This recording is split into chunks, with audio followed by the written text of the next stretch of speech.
Hello दोस्तों, omega 3 fatty acids का brain की बीमारियों में क्या रोल है, आज इस पर बात करेंगे।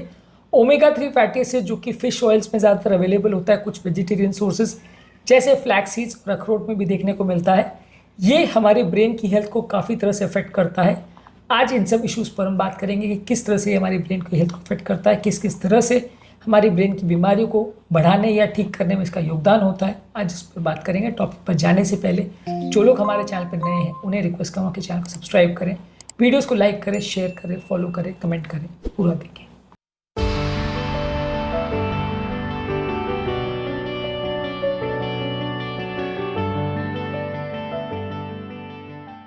सबसे पहले तो ओमेगा 3 फैटी एसिड्स जो कि वेजिटेरियन सोर्स में कंपेरेटिवली कम होता है, नॉन वेज सोर्स में ज़्यादा होता है, फिश में ज़्यादा होता है। ये एक काफ़ी इंपॉर्टेंट एंटीऑक्सीडेंट और एंटी इन्फ्लेमेटरी तत्व है। ब्रेन की रिलेटेड बहुत सारी बीमारियां जो है वो सूजन और इन्फ्लेमेशन से संबंधित होती हैं।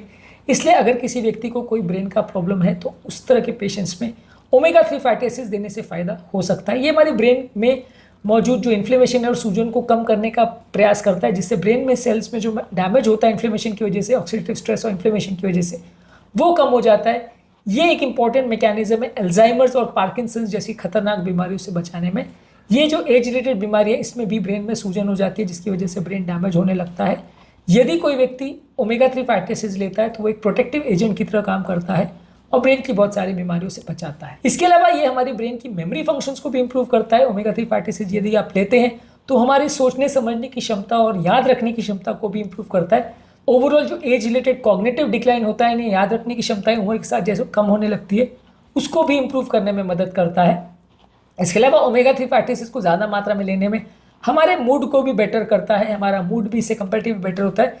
जिन लोगों को एंग्जाइटी, डिप्रेशन या इस तरह की मूड रिलेटेड प्रॉब्लम्स है, उसमें भी ब्रेन के सेल मेम्ब्रेन्स और उनके न्यूरोट्रांसमीटर लेवल्स को इम्प्रूवाइज करता है। तो अगर किसी को एंग्जाइटी, डिप्रेशन का भी प्रॉब्लम है या साइकोलॉजिकल प्रॉब्लम्स भी है, बहुत ज़्यादा मूड स्विंग्स वगैरह भी हो रहे हैं, तो वैसे लोगों में भी ओमेगा 3 फैटी एसिड्स या फिश ऑयल के कैप्सूल्स वगैरह लेने से सिग्निफिकेंट बेनिफिट देखा जा सकता है। इसके अलावा ये स्ट्रोक यानी लकवे की बीमारी से भी कुछ हद तक प्रोटेक्ट करता है। मैं ऐसा नहीं कह रहा हूँ कि ये अपने आप में दे दोगे तो लकवा पूरा ठीक हो जाएगा, ऐसा नहीं है। पर ओवरऑल आपकी कार्डियोवैस्कुलर हेल्थ को इंप्रूव करता है, हार्ट की हेल्थ को इंप्रूव करता है, ब्लड प्रेशर को इंप्रूव करता है, ट्राइग्लिसराइड को कम करता है, ब्रेन के ब्लड फ्लो को इंप्रूव करता है। तो कई तरह से ये ब्रेन के लकवे की बीमारी को भी कुछ हद तक कम करने में मदद करता है और लकवे के पेशेंट्स भी ब्रेन के इंप्रूवमेंट के लिए इस तरह की दवाई को ले सकते हैं। इसके अलावा एक बीमारी होती है attention deficit hyper activity disorder, जो कि बच्चों में ज़्यादा देखने को मिलती है, जिससे बच्चों का अटेंशन स्पैन कॉम्प्रोमाइज़ होता है, उनका बिहेवियर और कॉग्निटिव फंक्शन कॉम्प्रोमाइज़ होता है। वैसे केस में भी कुछ स्टडीज़ हैं जो शो करती है कि ओमेगा 3 फैटी एसिड लेने से या इसके सप्लीमेंटेशन लेने से उनकी ओवरऑल जो ये बीमारी है उसमें सिग्निफिकेंट उनको मदद मिल सकती है। ये ब्रेन के इन्फ्लेमेशन और सूजन को कम करता है, जो कि इन बच्चों में इंपॉर्टेंट प्रॉब्लम होती है, उसको कम करने में आपकी मदद कर सकता है। इसके अलावा कुछ ऑटिस्टिक स्पेक्ट्रम डिसऑर्डर्स है जो कि बच्चों में होते हैं, जिसकी वजह से बच्चों का बिहेवियर कॉम्प्रोमाइज़ हो जाता है और उनका आपस में सोशल इंट्रैक्शंस, बात करने की क्षमता, लिखने पढ़ने की क्षमता, ये सारी चीज़ें भी कॉम्प्रोमाइज़ होती है।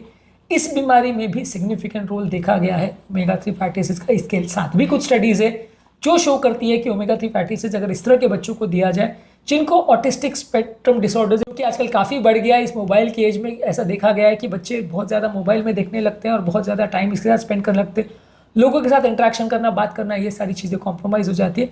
उस तरह की बीमारी में भी इसका सिग्निफिकेंट रोल देखा है, यानी कि न्यूरोप्रोटेक्टिव एजेंट है अल्जाइमर्स। और अगर किसी को पार्किंसन जैसी बीमारियों में ब्रेन जो गल रहा है उससे बचाएगा, ब्रेन की मेमोरी फंक्शंस को इंप्रूव करेगा, एज रिलेटेड डिमेंशिया को कम करेगा, मूड का प्रॉब्लम किसी को है तो उसमें मदद करेगा, लकवे का किसी को अगर प्रॉब्लम है तो उसके रिस्क को कम कर सकता है, attention deficit hyper activity disorder यानी ADHD है तो उसमें मदद कर सकता है, बच्चों को ऑटिस्टिक स्पेक्ट्रम डिसऑर्डर जो होते हैं यानी ब्रेन रिलेटेड जो साइकोलॉजिकल इश्यूज बच्चों में देखने को कई बार मिलते हैं, उसमें भी ये मदद कर सकता है। तो आज का टॉपिक में हमने बात करी, यदि किसी को ब्रेन की कोई प्रॉब्लम है तो उसमें ओमेगा 3 फैटी एसिड किस तरह से मदद कर सकते हैं, इस बारे में हमने बात करी। उम्मीद करूँगा कि आज का टॉपिक में कुछ नया जानने को मिला होगा। ब्रेन से संबंधित और भी बहुत सारे वीडियोस हमने किए हैं, जिसमें हेडेक से लेके स्ट्रोक से लेके और भी क्या क्या चीज़ों में आप क्या क्या दवाइयों का प्रयोग कर सकते हैं और क्या क्या चीज़ों से आपको मदद मिल सकती है, इस पर डिस्कशन करी है। उम्मीद करूँगा कि ये सारे वीडियोज़ आपके लिए हेल्पफुल रहेंगे। टॉपिक एंड करने से पहले जो लोग हमारे चैनल पर नए हैं उन्हें रिक्वेस्ट करूँगा कि चैनल को सब्सक्राइब करें, वीडियोज़ को लाइक करें, शेयर करें, फॉलो करें, कमेंट करें, पूरा देखें। Thank you.